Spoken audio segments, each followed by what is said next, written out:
Hello and welcome to Landscape Photography World, the podcast for everyone passionate about landscape photography.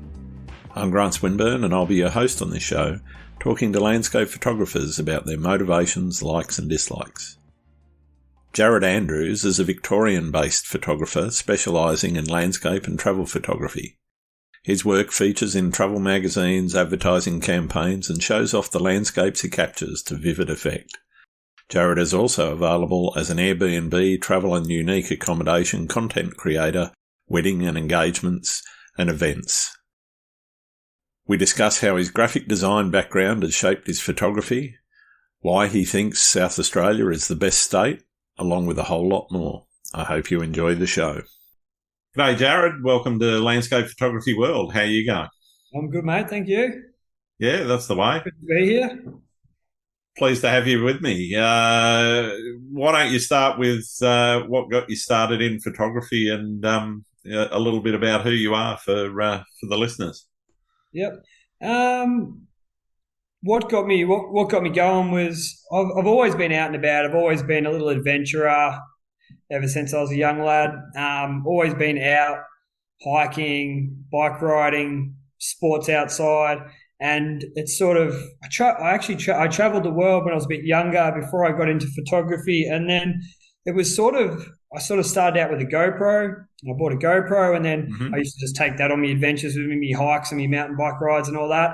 And then it just sort of progressed. I think I put a filter on a GoPro and tried to get some long exposures of a waterfall, and then that progressed to like a little sort of point and shoot. And from then on, I just sort of kept upgrading gear and getting better gear and then just learning and taking photos as I went.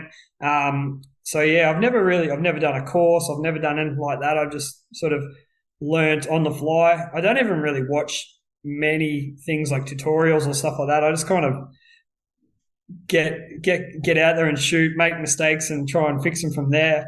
Wow. Okay. And photography is just a fun little hobby I do. I'm always out and about hiking and doing things. I don't really sit down a lot. And taking photos is just one thing to bring back from your adventures. And for me, it was all about when people start to see your photos, it's the feedback you get, and it's me trying to inspire other people to get out and do it as well. Yeah, right. So that's sort of how I got into it, from a humble little GoPro. And I remember it must be about 5 or 6 years now. And just putting little filters on that and trying to get long exposures, and away I went. So talk to me a little bit about your style. How did that develop from where you started with the GoPros and whatever, you know? What was it that sort of drove that thinking around, I'll put some filters on, do some long exposures and so forth? What were you trying to achieve, and did you make it? I think about that time is when I think it was sort of a lot more floating around Instagram back then. And I think I sort of seen other people's shots and I wanted to sort of, capture my own. And then I guess my style of photography sort of comes from when I take a photo, I want to sort of inspire someone to get out. So not all my photos, but a lot of my photos, I try and put myself in them or capture someone in them. And I've always found that those photos seem to generate more interest as well. Sure. And in my mind, I think it's because people can see themselves taking that photo or being in that situation. And any photo I've ever taken, all my sort of most popular photos have always been something with me in them or someone in them. So I usually try and incorporate a person in it for scale, or just so people get the idea of to get out and try that themselves and go visit these spots themselves. And I think I shoot. I wouldn't say I shoot very. I wouldn't say I would shoot very realistically. I'm more of an in your face type. When I edit and shoot, I want to be in your face and I want to capture your attention, which is similar to my personality. And like I always wear bright clothing and have bright things. I've got to have a yellow kayak. I've got to have orange shoes. I don't like to be like everyone else. I've always been someone that wanted to do something else. And if there's a trend, you usually find me not doing that trend. I'll usually stay away as much as I can. I want to sort of do my own things. And I think that's why I try so much different things in photography as well. Like I've got a water housing, I do my astro, I'm happy to get in the water and swim and take photos, or take a few risks with the camera in certain spots, because I always want to try and take different shots. Yeah, nice. Try and be as unique as I can. Yeah. So how important to you is it to have that as a goal in your photography, and how important is it for you to be unique? I'm not sure if it's really important. I just think it's just my personality. Sure. And it's just, yeah, I've always been someone who's been a bit different and likes I don't follow trends. I like to do things myself, and I think it's just my personality that comes off in my photos more than anything else. I think it's just my personality coming through in my photos mostly. Yeah, nice. Have you tried to, or have you pinpointed that point where things changed from just sort of photographing, with your point and shoot and so forth, going from just recording experiences to, turning it into something more artistic? Do you have a sense for when that started for you? Yeah, I probably got really into it probably about, I would say, 3 or 4 years ago now. It's hard to keep track of the timeline, but I've always been creative. I actually studied graphic design at university, even though that is not what I do for a profession now. So so I've always been sort of arty, and I was a young bloke and I was always drawing. I was happy with a pen in my hand and having to draw. And then, I'd say about 3 years ago, the more I shot, the more I improved, the more I wanted to do it. And for me, it's all about the conditions for me. So I love chasing conditions. And when you start to learn a bit more. So when I first started, I had no idea the Milky Way was only here half the year and it was gone. Where to go? Things like that. I didn't understand that at the start. I just go out and take photos. And once you sort of understand about clouds and conditions and seasons, and once I had nailed that a bit more, I would go out a lot more and chase the conditions.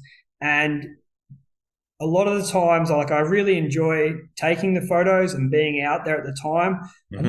I don't get super pumped on editing photos. That's sort of on the back burner. Sometimes I take lots of photos. I come back when they're fresh in my mind. I'll edit them and post them, and then I'm ready to go out again. So there's always a lot of photos that never really make it, because I really love chasing conditions, and when you get those good conditions, that's what it's all about, and that's what drives me and is what driven me.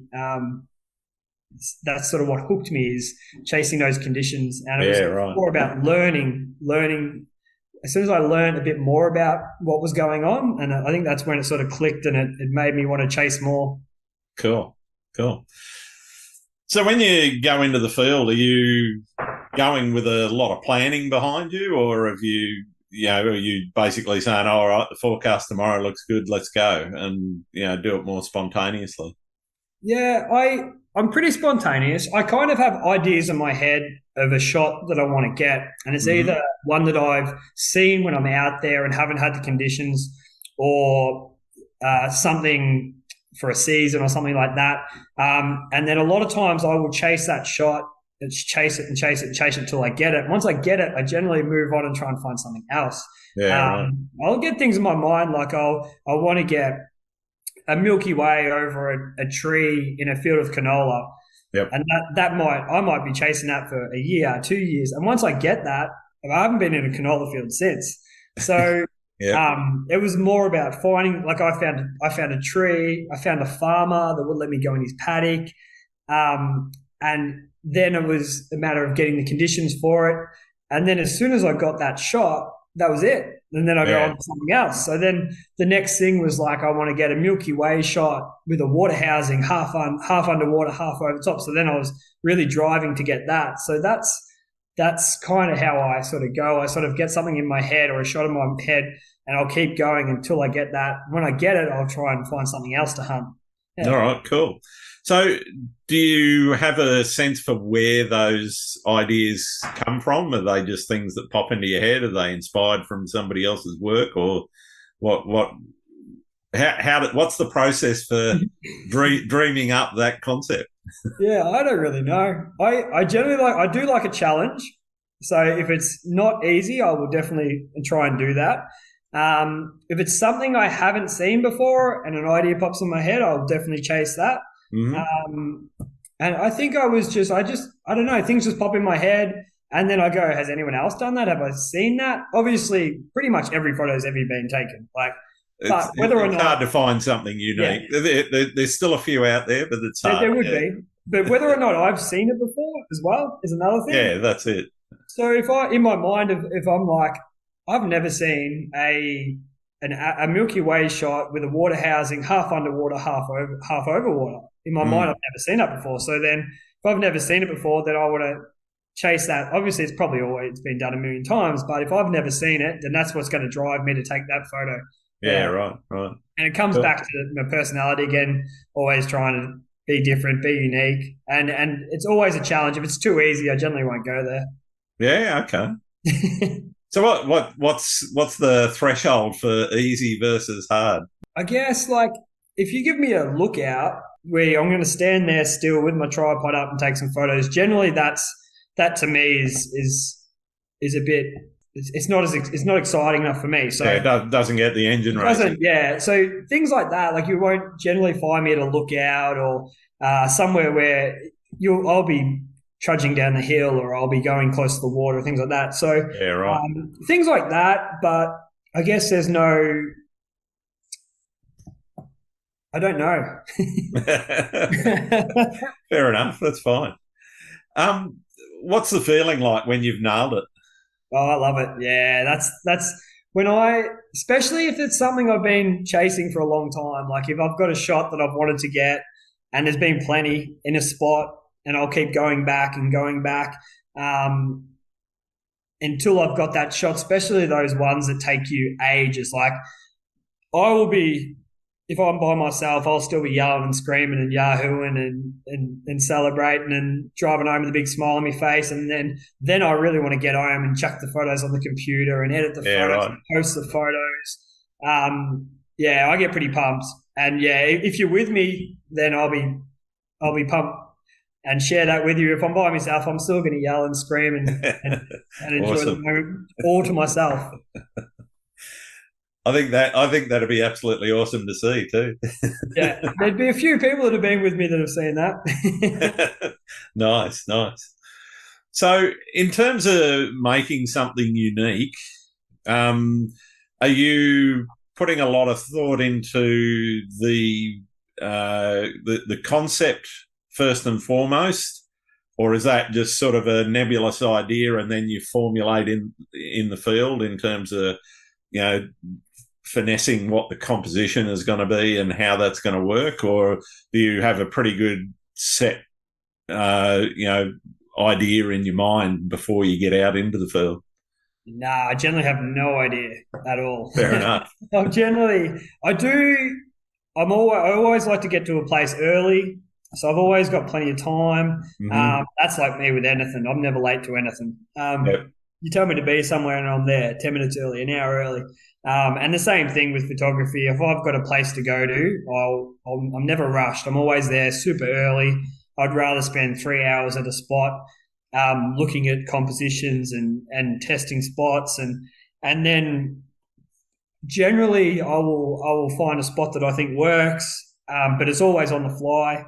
And then a lot of times, once I have a concept and an idea in my mind, I generally won't move or change. So sometimes that's a bit of a burden because I could get at awesome conditions. They may not work with the composition I've chosen. Yeah, right. A lot of times I will sit there and I'll stick with that composition and just hope that it does work rather than run around like a headless chook trying to take something that I hadn't planned. And I think that comes back to my personality as well. I'm a bit OCD about things as well. So once I've found that composition and I've locked it in and I know what I want to do, then I sort of generally stick to it no matter what. Even if the sky's going crazy behind me, I will stick there. Okay, wow. Okay. Generally, yeah. Cool. So how would you define success in your photography? Oh, I don't know. I don't really worry too much about it. Okay. For me, I enjoy it, and I enjoy posting photos, and I enjoy people interacting with those photos, and I don't mind too much. I just enjoy it myself, so it doesn't really worry me too much. And like I said, like I enjoy the moment being out there as well. If you took any way of me showing my photos, I would still be out there taking the photos and celebrating and Yahoo when I get a good one. Even if it's looking at the back of my camera at the end of the day and showing a few people the back of my camera, that gives me the most satisfaction out of everything. Yeah. Yeah. Cool. I've noticed you've got one of your prints on the wall behind you. Do you print much of your work, or is it? Yeah, no, I do print. I do print a lot. I've got a lot of prints sitting just in a folder there. Like really good shots shots I think are really nice. Shots that I've been chasing, shots that I think will look. I print a lot of photos. And sometimes they just sit in this little thing, but just getting the photos, looking at the photos in print, I love it. It's great. I print a lot. Yeah. Yeah, I'm the same. I do a lot of the photo books, and I'm not doing them to sell the books or anything. Yeah. They're just for mine and my family's personal enjoyment. It's just. Yeah. I don't think there's anything nicer than seeing your work in print. It's got that tactile feel. You got nice paper. It's just a really nice experience, I think. Yeah, I love printing my work. Yeah, I do a lot of it. I don't. It doesn't have to be printed massive. It doesn't have to be super good quality, but I get some prints and I get them sent to me all the time. And so I've got like plenty of little prints around. So I really should start just giving them away or handing them out to people or something because they're all just sitting there doing nothing. But my whole house is full of my prints. I've got prints on every wall. They're all mine. Yeah. Yeah, nice. The whole house is decorated with my prints. And then when I get one that I like more than another, I usually just open up the frame and chuck the new one in. And yeah. Yeah, I'm the same. I just replaced one that I've had for years hanging on the wall, and I got this. I was up at the Sunshine Coast and got this beautiful rainbow coming down behind the lone tree up there at Mullaney. Yeah, that's nice. And I set it up as a nice 16:9 pano and everything, and it fitted perfectly in this frame that I had another pano in, and it was kind of like, all right, time for that one to retire, time for the new one to come out. Yeah, I've got a lot of prints ordered at the moment, and I'm keen as to see them. Like I'm buzzing. As soon as I got the notification that they're on their way, so I should get them this week. Yeah, nice. And I just got all my I do a calendar every year. Yep. And same thing. I first got the calendar, 10 calendars just to give to family and friends, and then more people wanted them, and it's getting grown and grown and grown since. And it's cool because returning people always, as soon as you say you've got it, they're back in. So I've got that sort of 50 odd people that always want another one.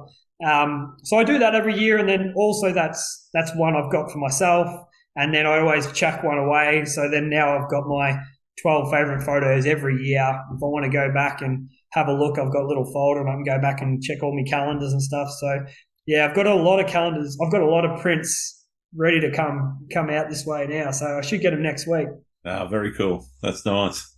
So do you put a lot of work into the prep for printing, or are you more sort of leave it up to the printers to try and sort out? Yeah, I like to get pretty hands-on. So I do leave it to the printers. And then I usually get my prints delivered to me, and then I do all the framing and stuff. So Yeah, right. I like doing the framing and cutting the boards and doing it myself. And then if I want to get a cheap frame, I get a cheap frame. If I want to get an expensive frame, I get my expensive frame. Sure. Yeah, so I usually like to do all that myself. So at work, I have a lot of downtime to do things like this stuff in the middle of the day, like editing and doing this sort of stuff. And I generally do one market in Ballarat a year, and I usually that's what I'm sort of gearing up for now. And I'll get a few prints and frame them and get me calendars and sort that out. Cool. And I like to do it all myself. I'm artsy and crafty, very hands-on with that stuff. Yeah. And a little bit cheap, so I like to do it myself, save some money. Yeah, no, I feel you. Particularly the way the price of everything's gone up recently. It's getting to be very challenging getting anything done now. With anything of me, if I can do it myself, I'll do it. Yeah, At work, I'm the janitor. I'm the cleaner, the janitor. I'm the everything guy. I don't mind. If I can do it myself, I do it myself. I never pay anyone to do something I can do. Yeah, fair enough. So, talking about work and whatever, you working full time, and then photography's a side hustle, or? Yeah, so I own a gym, so I'm a gym owner. That's what I do back down in Ballarat here. And it's sort of, I just seen a thing pop with the other. So it's been 10 years since I got into the gym game. And I started off in a little park doing boot camps, and I've built up from a rental to a space that I own and I've built myself. Nice. And with personal training in the gym, most of your work is sort of 5 or 6 a.m. till about 9 a.m. And everybody buggers off to work, and it's pretty goes quiet. To work. Yeah, and then you get busy again from about 4 p.m. until about 8 p.m. So I do a lot of work in those hours, and then during the day, general stuff with the gym, running the gym day to day, and cleaning, like I said. And then where any other downtime, I edit my photos, and I do all my photography stuff during the day. So it's quite good.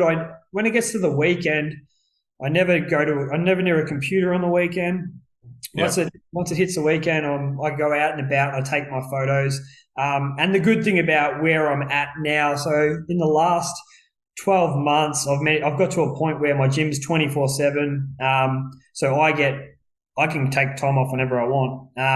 So if I want to take a long weekend, a Thursday to Monday off, or if I want to go, I can actually do that. So it's good now. I don't have to ask.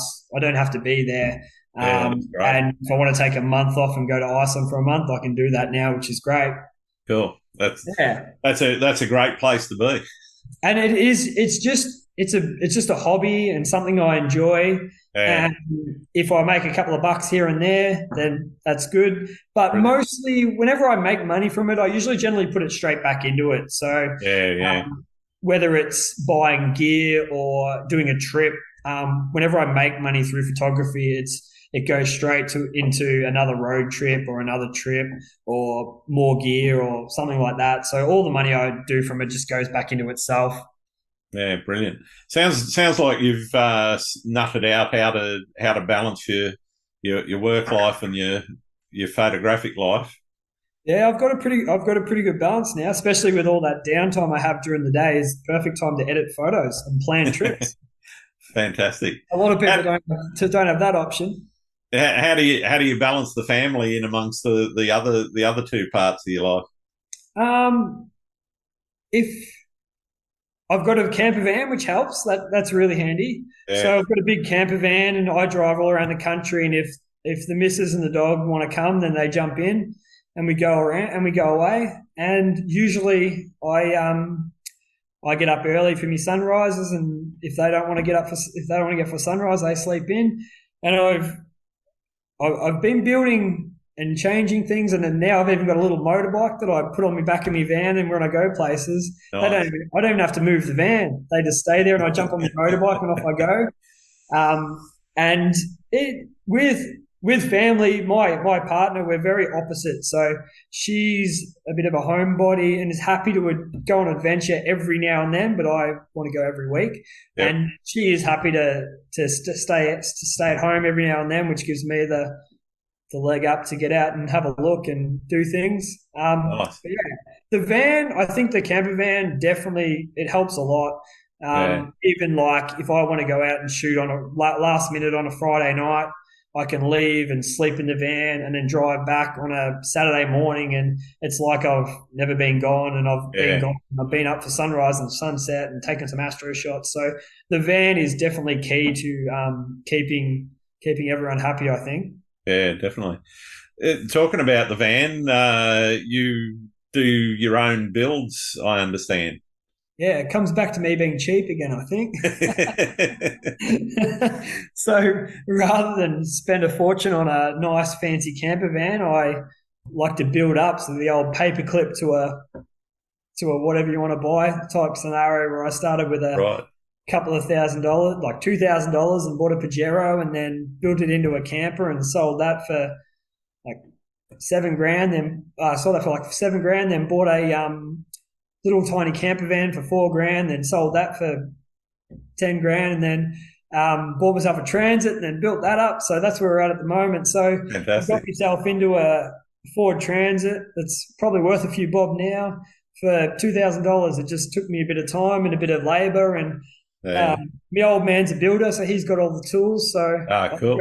I go around to his house and use all these tools, and it's kind of a little son father projects we do too. So me and him both get stuck into it, and anything I don't know how to do, he knows how to do. So it's pretty That's handy. magic. Yeah. I guess having a cheap bare bones camper, bare bones van means you've got a blank slate and you can pretty much design it how you want. Yeah, and that's kind of what I've done is I've learnt from other things I've done and changed it along the way. And even now I kind of I know now what to change in the next one. But Yep. my van compared to every other van is very different. I've got a lot of storage, and like I have there's certain things I've done that like my van has so many toys, and it's got kayaks and paddle boards and fireplaces and everything in it, and bikes, Wow. and it's so different to everyone else's van because I've got it set up for myself, and that's the best thing. Like when I go overseas, I'll rent a van and just go, God, this van is just like This doesn't have what you need. opportunity to make this van so much better. Yeah. So having the van the exact way I want to have it, and having everything in it, like I can literally grab some hamburgers and snags and some eggs from the supermarket, and off I go, and everything's in the van ready to go. Yeah, brilliant. And then I kind of have it set up in winter and summer. There's different things in it. But yeah, everything's in there, ready to go. Yeah. Nothing better than a home away from home, I reckon. No, it's great. And most of the time, I don't have to get up at 2 a.m. to get to a place 3 hours away. I just leave the night before, park up, wake up, and off I go. That's it. Yeah. That's the dream, isn't it? It's great. So aside from selling the odd print and so forth, are you trying to make money in other ways, like doing workshops or anything like that, or is it just really prints and your calendars and stuff? Yeah, I do have a couple of images that have been licensed to some what do you call it when the people? Oh, the agencies, yeah. Yeah, it's like an agencies, and Yeah. there's a couple of photos that have done really well, and I kind of get a bit of money like every quarter. I'll get Royalties, yeah. money. Yeah. The royalties roll through. So I've had there's literally one photo that has really just been just feeding me money for a while. Nice. And that's been really good. And at the start, I was a bit hesitant to let that happen, but now I'm like, wow, great. What photo do you want? Take them all. It's been a good little thing, but a lot of times it's I do, whether it's a hotel chain, or it could be a travel agency, or like a tourism board. Things like that. A lot of the times they'll hit me up for a bit of photos and stories and things, and they will give me a place to stay and adventures and things like that. So Nice. I don't make a lot of money, but I get to do a lot of things for free.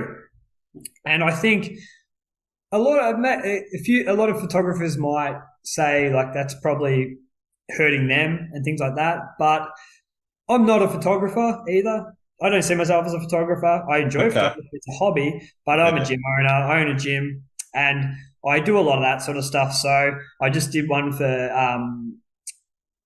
where did I go? Sunshine Coast. I just did one with Sunshine Yeah. Coast. Yep.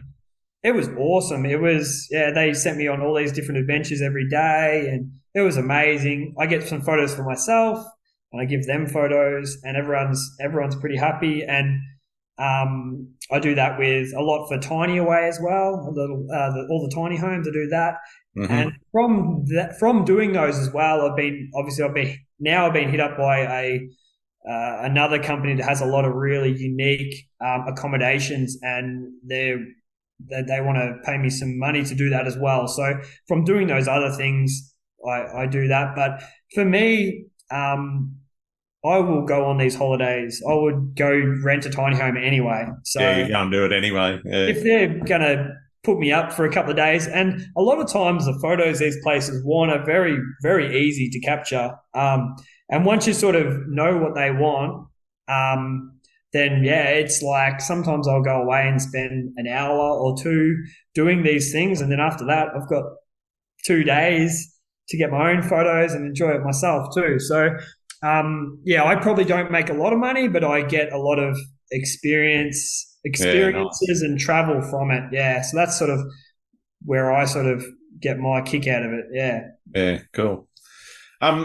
Not so much talking about the tourism board and the work that you do there, but in terms of your print work and whatever, one of the big questions everyone asks is how do you set a price for your work, and how do you know Good what the question. how do you know? Yeah, it's the $1 million question for everyone, in Yeah. photography.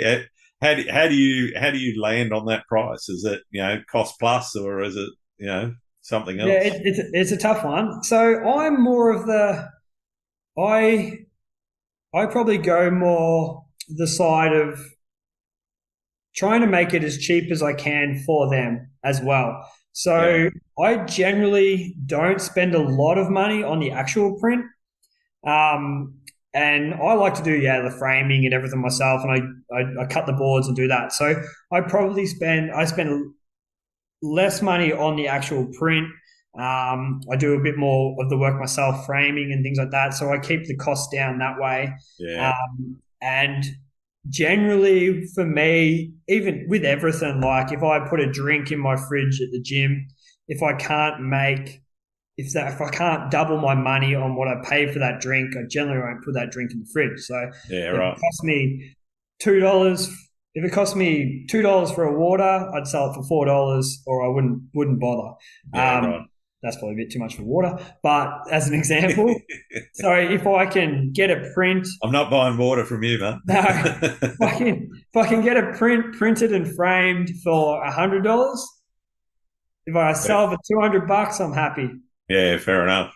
And for me, like I said, I'm not a photographer. I enjoy it. It's a hobby. I love it. But if I can get my photo on someone's wall and make double my money and make it what it cost me to make it to put on their wall, then I'm happy. Yeah. Yeah, yeah, And for me, that's probably I get more of a buzz of that than making money. And the more I've sort of enjoyed my time actually taking the photos, the less I've wanted to. A lot of people say to me, "Oh, you should do this as a living, or you should go do some weddings." And I enjoy doing weddings, but I enjoy doing weddings the way I want to do it. So on my website, I have like literally, this is what I want to do for you. I want to take special photos that you want to print on your wall. yep, Say 10, you'll get 10 amazing printable photos on your wall. But if you want like your cookie cutter 500 photos of cake and people eating cake and you getting ready in the morning and your ring sitting on the table, I'm not really the forget guy it. for you. I'm Yeah, like, I can send you 10 people that are the guy for you, but that's yeah, not. So, and that's kind of the way I am with that as well. So with anything, if they want to get outside at night and do a shot with the Milky Way over them, or the moon, or they want to get out for sunset. One of the first questions I usually ask if someone wants to do a wedding or a maternity shoot or something like that is like, can we shoot at sunset? If they say no, generally they're not really the person for me. Yeah, fair enough. And I don't know. I think I've gone sidetrack on that question anyway. No. It's great stuff.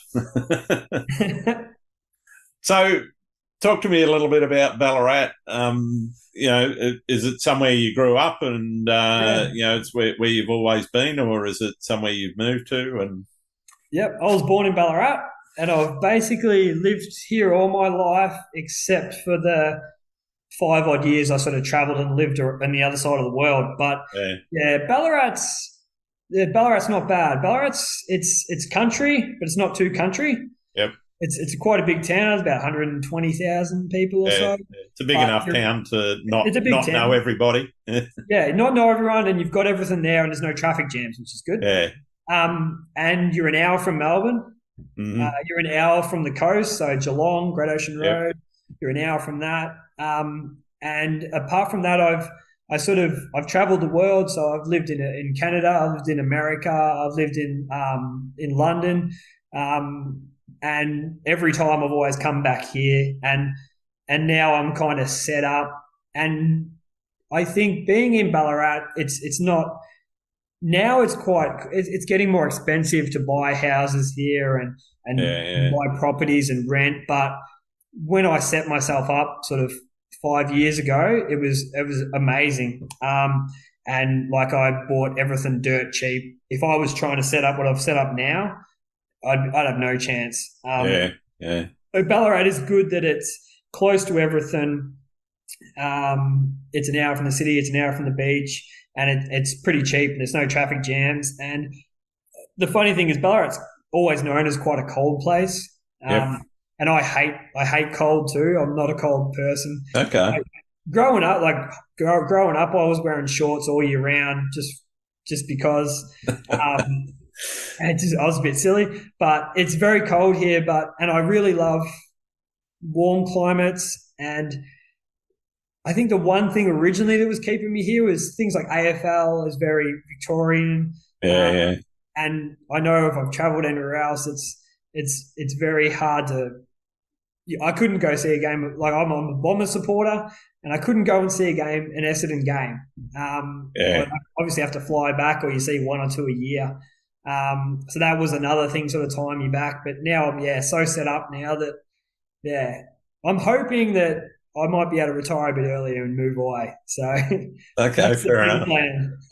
Well, I'll ask you about where you want to retire in a minute, but talk to me a bit more about Ballarat in terms of how that has shaped what you shoot. You said obviously you're an hour from the coast and all that sort of thing, which means travelling a little bit. Do you shoot much around Ballarat itself, or have you shot around Ballarat itself? I have, but I definitely don't shoot anywhere near as much around Ballarat than I should. But that sort of, I think, comes back to me chasing the adventure. Also, if I can literally go down the road and take a photo and it's a 10 minutes drive, it doesn't entice me as much as driving to places to take photos. I think I did, when I went and did my first sort of market and things, the Ballarat photos went super fast, like bang, bang, bang, all gone. And then all these photos from all over the world and no one bought them. Yeah. And then that kind of changed myself a bit, and I actually went out and took a few more Ballarat shots and spent a bit more time shooting Ballarat. But I've kind of taken all them shots now and been there, done that. Yeah, been there, done that. And I think back to my personality, and I like the chase, and I like the experience of getting out there, and I enjoy driving. Like I constantly drive 8 hours, 10 hours just for the weekend and drive back. Right. I've been up to sort of country New South Wales like 3-4 times in the last 2 months. But I'm going up again next weekend. So like I found a lot of really cool people I connected with in Sydney. So I spent a lot of time traveling up there and catching up with them and shooting with them because I found we had a similar way of shooting and personalities, and Yeah, something that I right. haven't found as much in Victoria, or haven't found those people as much in Victoria. So I spent a lot of time traveling up to New South Wales. So I definitely don't shoot in my hometown a lot, but like I said, I've got those shots already. So Yeah, yeah. um, I feel I've got those shots already, and my personality sends me further away, I think. So sounds like you travel a fair amount. Do you have any clue as to how many Ks you do a year? No, but I've since I've had my van, I would have had my van for 2, 3 years maybe. I've what have I put on it? Put about 150,000 on it, Wow, okay. and this is coming from someone who really only travels on a weekend too. Yeah. So somewhere around 40, 50K a year. Yeah, so I put a lot on it. Like I service this van, I get a service every 10,000 Ks, and like I'm obviously getting service of 4 or 5 times a year. Yeah, yeah. And I'm sort of more known for just very long adventures. So Right. whether it's I'll go to Canberra for the weekend, or I'll go to somewhere on the New South Wales coast, or across to South Australia just for the Yeah. weekend.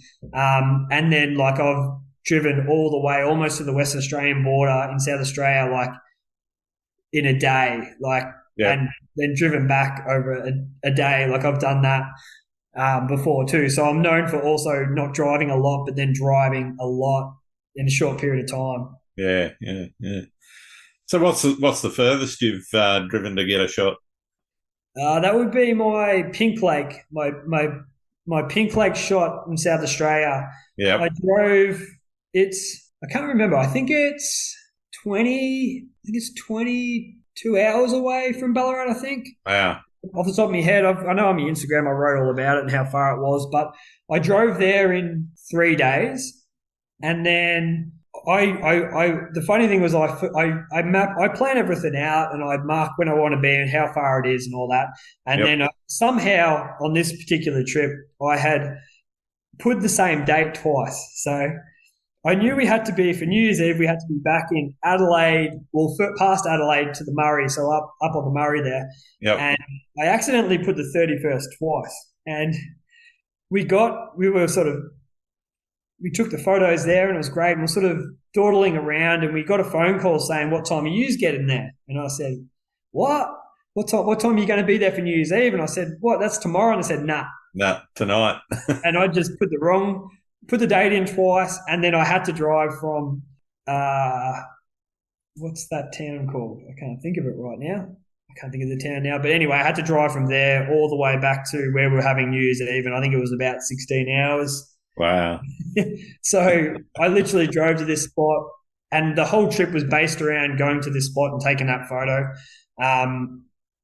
And I think it was over 4 days. I think I did it in. There's sort of 3 there and 1 or 2 back, and then. But in the end, that photo was the most popular photo, the one that's made me the most money, the one that keeps producing. And that's where all my growth came from on Yeah, platforms. right. It was all from that one photo that I took. So in the end, all of that ended up paying off. In the Yeah, end, nice. all that money I Not spent in fuel, it paid off. It's nice when something like that happens. Yeah.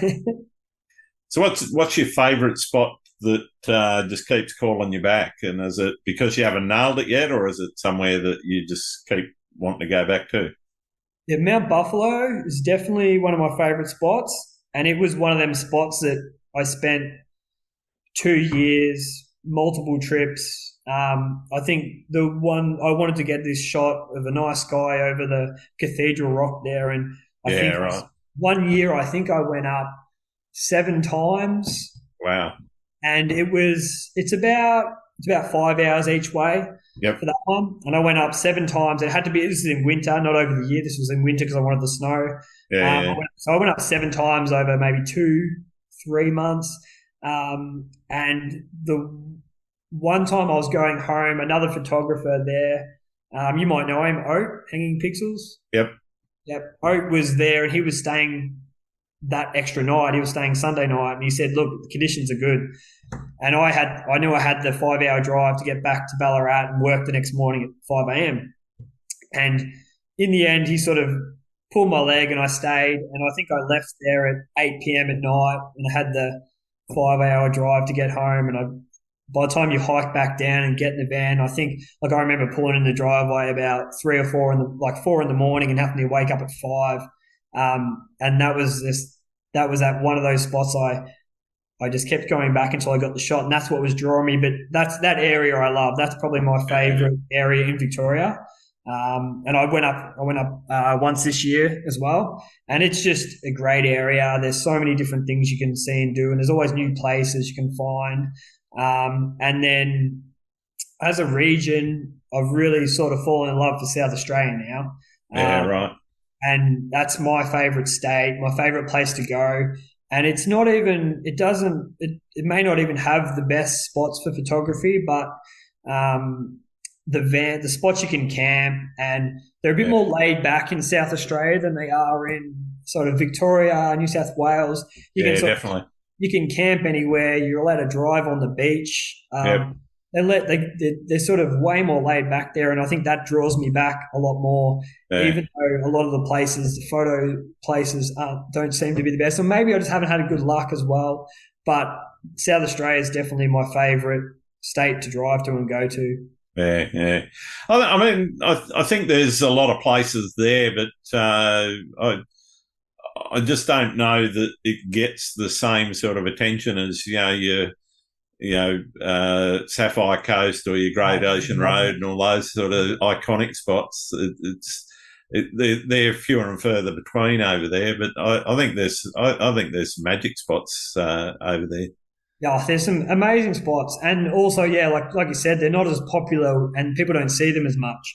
And I think it is down to it's a lot of driving, a lot of places. Absolutely, yeah. A lot of driving, but I go to these places like Christmas, like New Year's, and it's so quiet.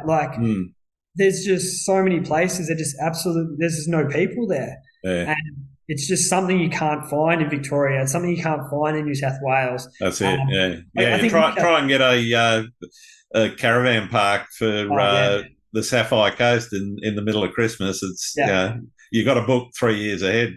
And like I said, they're way more laid back, and you can book a caravan site last minute for $30 in South Australia. They don't jack their prices up. They're real laid backs, and because I've got a dog as well, everywhere's dog friendly. Yeah, nice. Apart from national parks and things like that, which is fair enough. Yep. Everywhere else, they love your dogs. Everyone, we're pulled up at a caravan park in South Australia, and people have got their budgies with them. Wow. People bring all their pets with them. So they're more laid back, and they've got less rules, and they're more my kind of people. Yeah, cool. Yeah. If you could retire at one of the places you've shot, where would it be? Definitely somewhere warmer. Like the Sapphire Coast is pretty cool. Yeah. And I'm sure further up, I probably not that warm in winter though. No, so I think I need to go a bit higher. I probably haven't photographed enough of Queensland. Yeah, fair enough. That to know that, but definitely somewhere warmer. Yeah, for sure. Yeah, nice. Somewhere where I can walk around all year in thongs and shorts and a singlet. That'd be great. Yeah, it's the way to be. Yeah. What's the most memorable photography experience you've had? After going to Iceland, seeing the aurora is insane. And I remember seeing it for the first time. It was pretty cool. But probably if I can pinpoint something, it was seeing the aurora at Arctic Henge. And right. The main reason for that is it's in the middle of nowhere. This is winter, over there, the roads have got a layer of ice over them. And yep. This rental company to give us a van with no spikes on the tyres, it was hectic driving. And we were in the middle of nowhere. There's not even a service station in this town. There's not a shop open. It's just people hunker down and don't go outside their houses up there. Yeah. There's no one around but me and a buddy that I went with, Mike Dyson. And this night, the aurora was so insanely strong, and it would have flurries of it would just open up in purples, and it would just, it's hard to explain, but it was moving so fast. Yeah, And right. crazy things happen. Like if I didn't know about it, I would think like the world was ending. Something's coming through here. Aliens about to suck me up or something. It was Looked like insane. a sci-fi special effect. Oh, it was crazy to the point where I forgot to take a photo. Wow. I was so amazed and in awe with my mouth open and just, I didn't make a sound, which is also weird for me that I don't make any noise. And I was just staring at it. I think about 30 seconds later, I go, oh, camera, take a photo. And I kind of missed these crazy flurries because I was too busy watching them with my eyes. And like the shutter speed you would have had to capture these things would have been like 1/500th of a second. Like they were just insanely Right. strong. And that was just amazing. Yeah. Be there by yourself with just one other mate, no one around, and it was -20, freezing cold, which you don't even think about after that. And the fact that this was all happening and I forgot to take a photo shows just how amazing that actual moment was. Oh, incredible. Have you had any horror stories?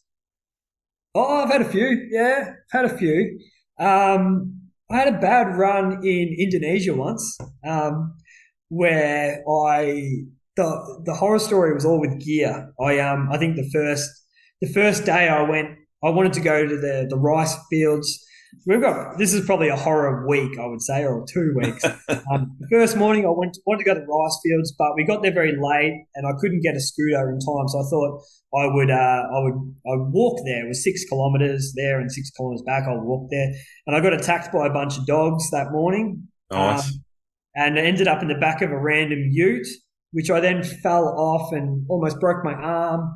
And I happened to leave my tripod in there, and then I had to go back to the pack of dogs again. And it was actually my strobe light on my torch that actually kept them at bay. So that was the first instance. And I think 2 days later, I smashed my polarizer on a rock at a waterfall. No. And then a week after that, I was in a situation where I probably got too close to the incoming waves at a cliff that I think it was called Dead Man or something. It had the name to not go close, but I went close. Don't stand at the edge. Yeah, and I sort of had a split second where it was me or my gear, and I grabbed a rock and let the gear go in the water, and I managed to lose. I think it was like a Canon 6D2. It was a lens, a 16-35 lens. It was a drone. Like I was underwater with my backpack on with all my gear in it, and that was it. The end of that, all my gear was gone, and I spent the next week taking photos on my GoPro. Cool. So that was sort of probably the big horror week I had. Yeah. So the camera was completely gone out to sea, bottom of the bay.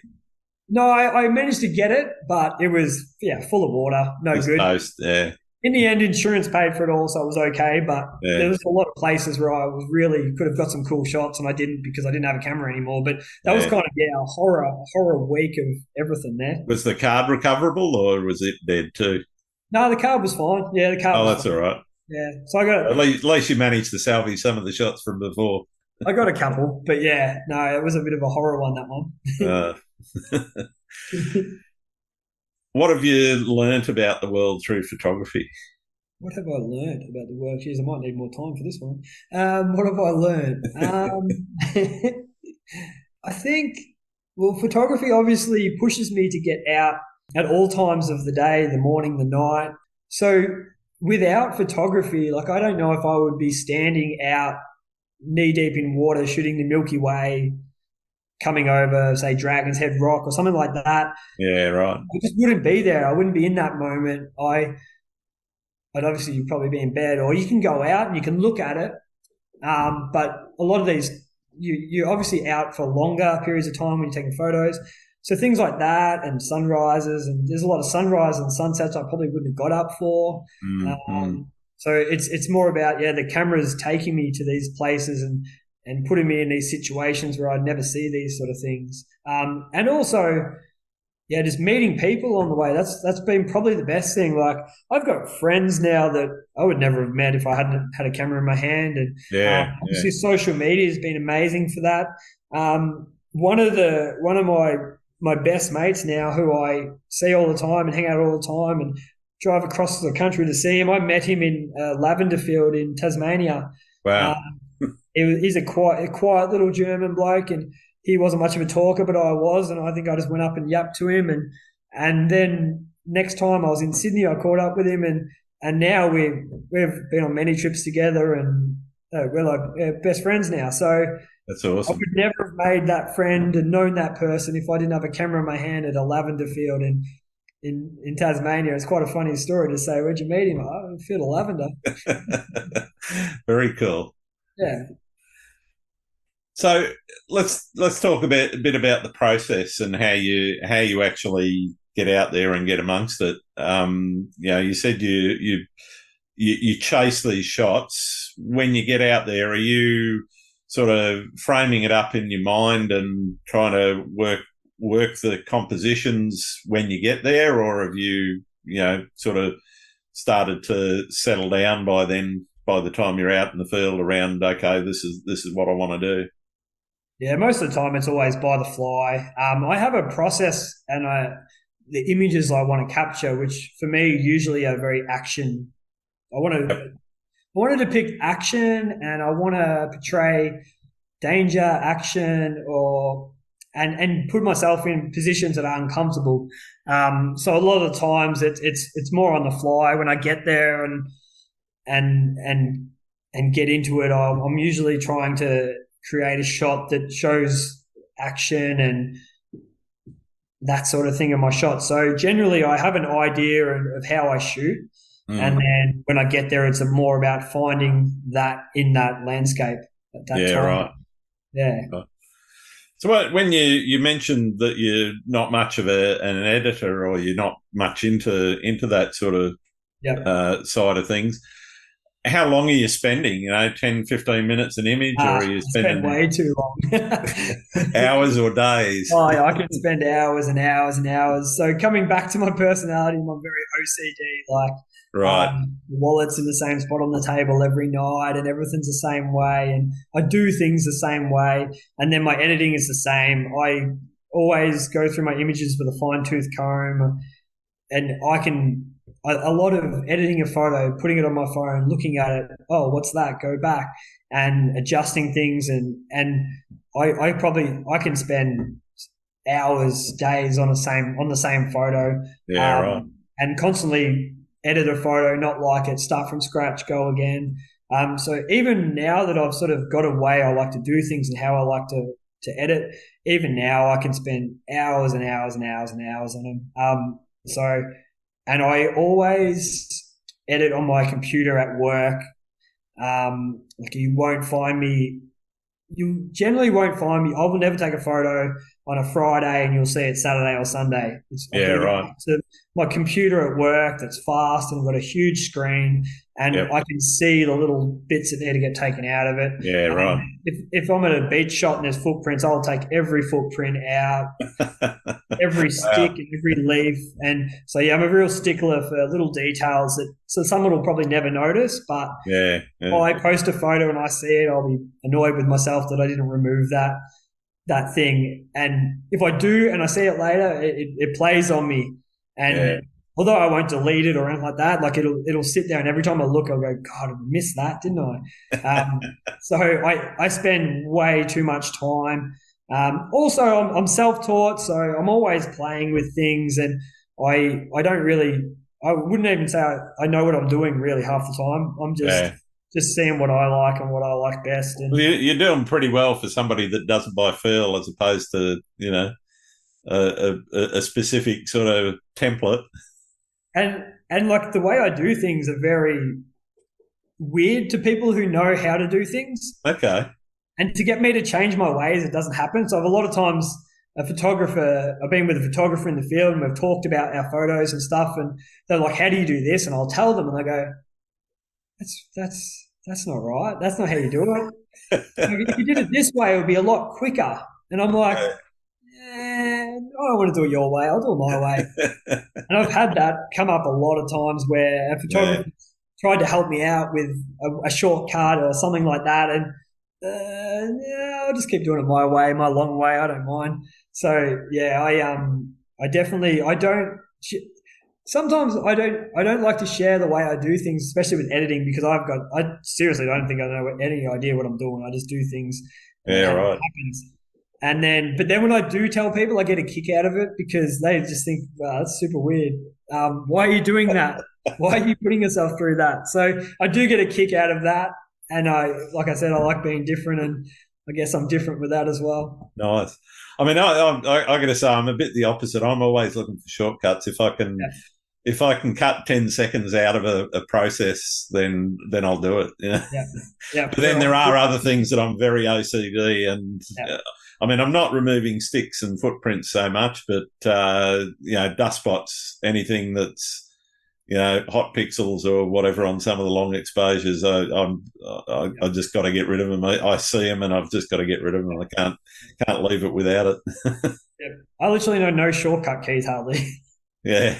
I come from an IT background, so I learnt the shortcuts as quick as I could, so that I can make it quick and easy. Yeah. But I guess talking about some of the weird stuff. So talk us through what you think is probably one of the weirdest things that you do, without giving away too many secrets. Well, probably with editing, I never use masks. Okay, yeah. I don't use masks. Like I use them all the time. Yeah, everyone does except me. And constantly I've said to people and shown people what I do, and they're just like, this is way harder. And I don't know. I think I might have tried it once or twice, and I couldn't work it out. So I said, blow it. I'm not doing that again. Fair enough. And a lot of times I will use an eraser instead. Okay. So you put layers on and then erasing bits out. Yeah, just use the eraser. Yeah. And people are like, why don't you just mask this and mask that? And it's a lot better. I don't know. I know. So that's one of the weird things. And I don't usually have a lot of layers. I see the people like they're editing and they've got layers everywhere. Yeah. And I don't really have probably a good workflow, but probably the most peculiar thing that people sort of see with me is like I don't do layer masks, even though I use a lot of Photoshop. I just literally, if I have with my astro shots, a lot of times I'll do a very long exposure for the foreground to stop some foreground noise, and then I shoot my Milky Way and without moving my camera, and that's how I sort of eliminate the noise in my foregrounds. And I literally put the photo, because I haven't moved my camera, I edit both photos how I would want them in Lightroom, and then put them both in Photoshop, and I get an eraser and I go and I just erase out. That's wild. What I don't want. Where everyone would probably use a layer mask, I don't. I think that. I mean, it's certainly working for you. So don't change. Just don't do an editing workshop with me. So you won't be selling your secrets of Photoshop soon anytime soon. Because I look like an idiot. Oh dear. So I guess, in spending the time that you do, I mean, some might be added to because of your process a little bit, but definitely, I guess, how do you, I talked a little bit about how you feel when you nail it in the field. What are you doing, I guess, mentally in terms of nailing it in post-production, and what are you thinking about when you're going through there? Yeah, I think it comes back to the actual shooting process as well. So when I'm shooting, I'll always shoot more than I need. So yep, I bracket all my shots. And coming back to where I like to find a comp, and once I find the comp, I'll shoot that and keep there. So I'll always have file information, whether it's different flow of water and I have all my highlights and all my shadows, and I have a lot of information. So when I get back to the computer, I've got plenty of stuff to play with. Got So, lots to work with. Yeah. and I've got plenty to work with, and plenty of, usually a lot of information, a lot of shots from the exact same composition to work with. And then I've now forgotten what you've asked me. Well, another way of asking the same question is the relationship between how you process influencing how you shoot, or how you shoot influencing how you process. Yeah. So I think I'm very good at I wouldn't say very good at making mistakes, but when I make a mistake, I'm very good at remembering what went wrong and how to fix that next time. So a lot of times I've made a mistake in the field, I've come back home and going, I didn't do that right. And I'm very good at learning from those. And then when I'm out, I make sure that I don't make those mistakes. I have all that. I think that comes back to, and I've got all that information to edit with. And then with me, it's a lot about feel. So the editing processes are just how I feel about the photo, and it's all about pop and wow. Like, is this? Would I stop and look at this photo? Yeah. And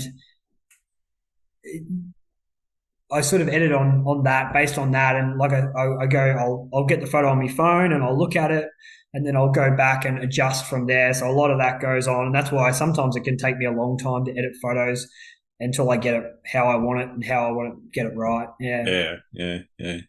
So do you think the mood you're in influences how you process? When you're doing your processing, or I know myself when I don't feel like it, when I'm not feeling it, I'll just pack the stuff away and go and do something else, because it's just not working. So that mood that you're in and the feeling that you've got when you're editing, how does that influence what you're doing to the image?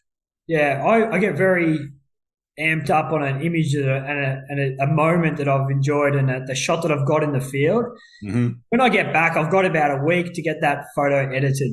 Otherwise, after that, I lose that feeling's gone, and that mood and the excitement, and I'm on to the next thing. So I really need to get back and edit that photo, and I'm that Monday morning chucking the card in and getting that photo done, and then getting it out there. Like, I really feel like next week after taking the photo is where I sort of want to get the photo done and edited, and sometimes I might get 3 or 4 done and edited, and they're sitting there and I can post them whenever. But it's about that week, and that week I've got to where I'm amped on the night and the shot to get it edited. And if I get past that, and if I don't do that straight away, they're the shots that will never see the light of the day, because next weekend I'm going somewhere else. Wow. And that's why I've got so many Iceland photos still to edit, because I got back and I knew which ones were my favorites, and I went in and did those, and then I went out and took a sunset somewhere else here, and then off I went with that, and then that ball keeps rolling, and I do know I've always got those photos. So for a rainy day or a month I don't get out, I've got those photos to play with. But for me, it's getting it done in that first week, and before I sort of move on to the next thing. Yeah, right. I was going to ask, do you ever dive into the archive and pull something out from a couple of years ago, or even a few months ago, and either take another look at what you did, or are you just sort of like, well, that's done. I'm not interested. I don't do it a lot. I generally move on to the next thing, but I do sometimes, and generally the reasons why I do it is if I haven't been out for a while, or if I haven't got something I wanted to get. And I quite enjoy posting a photo, the posting a photo and getting it out there, and whether it's 1 or 2 people like it or more people like it, that's sort of, I like doing that. And then if I don't have that feeling, then I might jump back into the archives and edit a photo. And there's always and that's, I think, why I've also got those photos from Iceland still sitting there. So if I ever want to go back, I've got something. If it's a rainy day and I haven't been out for a long time, I've got something to go back to and edit and post. And then there's also some images I've edited and I really, really love these images and I haven't actually posted them. So because I know once it's out and I've got that, I'll move on. Yeah. Everyone says like, "Oh, post it," and I'm like, "Oh, but once I posted it, then I'll move on, and I don't have that feeling of posting it." So I guess I'm saving those ones for a rainy day as well. Yeah, cool. Okay. What do you do if you hit that creative wall and sort of go into a bit of a slump? You know, you're just not feeling it. You don't want to go out and shoot. You don't want to edit. Does that ever No, happen? no, it hasn't really happened yet. Okay. Wow. I always want to get out and shoot. Yeah. I'm not really. The only thing that gets me on my bum at home is watching sports. If there's sports on, I'll watch it. But I don't really watch TV shows and Netflix and things like that. Sure. And if I'm not out every second week doing something, then I start to go a bit mad. So I haven't really had that. Um, haven't really had that where I don't want to go. I always want to go. Yeah. And then with photography, it gives me that buzz to get out and do it as well. So I really haven't had that slump. I guess when everyone couldn't do nothing when COVID was going on, then I sort of jumped back into the archives then. But as soon as they let me out, I was out. Yeah. Straight Right. on. Yeah. What do you see as the biggest challenge facing photography right now? I don't know. I think we've got past the biggest challenge already. I Yeah. think What's the that? last couple of years was. I hope that's the biggest we'll ever have, biggest challenge we'll ever have. Because when you're taking photos, you've got to be outside, and Yeah. Being locked away doesn't help. I guess Victorians and New South Wales probably had it the hardest. I don't know. I would say we Victorians and Yeah, I'd say Victoria copped it probably worse than anyone else here in Australia. Anyway, yeah, and like I've never had COVID yet, still haven't had it, lucky you. Yeah. and I've travelled the world. I've been everywhere Yeah. since, and just haven't managed to catch it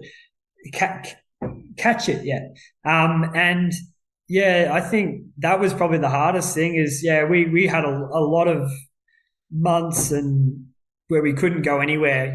Yeah. We could go 5 kilometers from our house, and Yep. not much 5 kilometers from my house worth taking a photo of. So that was definitely the toughest, I think.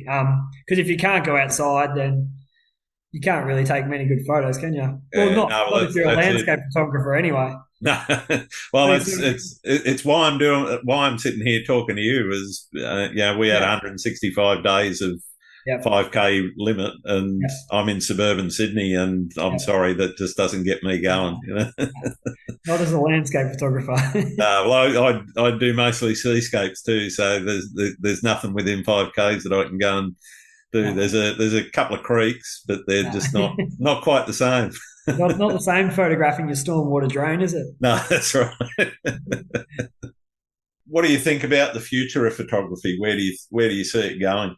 Well, judging like there's still, I think it might do a big circle around. I don't know. See, people sometimes are starting to get back into film now. Like, Yeah, I don't know. I can't see it. There's always better technology out there to mm, create better shots, but I think people will still go back to the old ways and yeah, I don't know. I guess I haven't really thought about it too much, but um, I think it's fine how it is. fair enough. Fair enough. What's your favourite thing about being a photographer? I know you say you're not a photographer, but you know.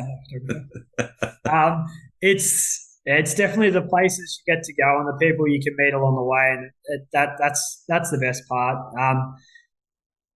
The people I've met through it that I might never ever have met before, Mm.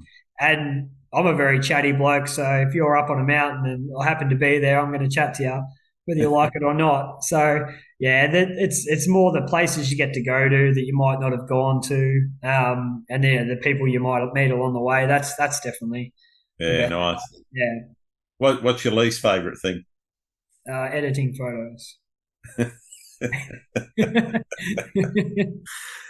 Fair enough. I've got a week to get there, and after that, I don't enjoy it. So Yeah. yeah. So what do you like to do when you're not out shooting or editing photos? Um, yeah, still traveling. Anything outdoorsy, whether it's mountain Would you bike. do it? Would you do it without a camera in your hand? I would, but I generally don't anymore. I Yeah, generally have a camera with me. It's most of the time because it's not that hard to just chuck a camera on yourself and go out. But yes, if cameras were all of a sudden no one's allowed to use the camera, I would still go out and see things and get up and do things and climb a mountain and that sort of stuff. yeah, nice. I always say like I think that's probably not going to be the case, but I think things like maybe one day there might not be social media or a place to post your photos or something like that, but I would still go out and take the photos and print Yeah. the photos and enjoy that being out there. So yeah, when I'm not taking photos, I'm generally camping or surfing or cycling or I spend a lot of time with my dog. We go on a lot Nice. of adventures. Sports, I love sports, so I go to a lot of sporting events, music festivals. Um, anything gets me out of the house. I think that's a great attitude. Um, we've all got inspirational photographers that we like to see. Is there anyone in particular you think I should be having a chat to? Um, I think probably the biggest, the most influence I've had, and probably the only person I've really followed to and learnt stuff from. Have you heard? Mads Peter Iversen? Yep, Yeah, I don't know if that's how you pronounce his name. I think so. I'm It not is. sure. But yeah, someone turned me onto his YouTube channel, and I started watching a lot of his YouTube channels, Yeah, his YouTubes, and yeah, I think he sort of was a similar type photographer to me, where he was more about conveying the big image and mm, putting yourself in the scene to show scale and and his videos definitely has probably had the most influence and inspired me the most. And yeah, right. one of the best things I ever did was he has these photography maps that you can buy. Google, he can send you Yep, a $20 or $20 American, I think it was, and yeah, he yeah, literally sends you a map with all the locations pinned and a video that goes with that and the photo and information on how to get there and go there. And I yeah. bought these for the Iceland trip, and it Right. was Yep. the most amazing thing to have. And he's been there so many times that he knew places that I would have driven past and not known about. Yeah. And Right. it was the best $20 I ever spent on anything. Like my whole trip, I would just drive until he got to one of his maps and pins, and I'd go off and look at that. And Mm, yeah, I've learned probably more from watching his YouTube channel than anything else. More about scale and composition and conveying that big scale. That's definitely who's inspired me the most. yeah. Cool. I'll definitely try and get him on the podcast. You're pretty good. Yeah. Well, I've got one more question for you, and for many people, it's the most important. Do you like pineapple on pizza? Oh yeah, yeah. I put pineapple on anything. Yeah, pineapple on pizza is the best. Yeah, I I wouldn't order it on a pizza, but I'm happy. I'm happy if it's there. I'm also equally happy if it's not. My missus often says, "Why do you always get a Hawaiian pizza when you can get anything?" Go to a, go to a fancy joint, they're putting goat's cheese on here and whatever else, and I'll grab a Hawaiian pizza, thanks. Ham and cheese. Yeah, way to go. And cheese and pineapple. All right. Well, it's been brilliant having a chat to you, Jarrod, and getting to know you a little bit better. Where can people find your work? Jarrod Captures, JROD, Jarrod Captures on Instagram, on Facebook. Yeah. Cool. Thanks again for listening to Landscape Photography World. I hope you enjoyed the show and keep listening because I'll be joined by some great guests in upcoming episodes. You can find my work in this podcast at grantswinburnphotography.com. I'm also on Vero, Twitter, YouTube, Instagram, and Facebook. I'm Grant Swinburne. Hope to see you out shooting soon.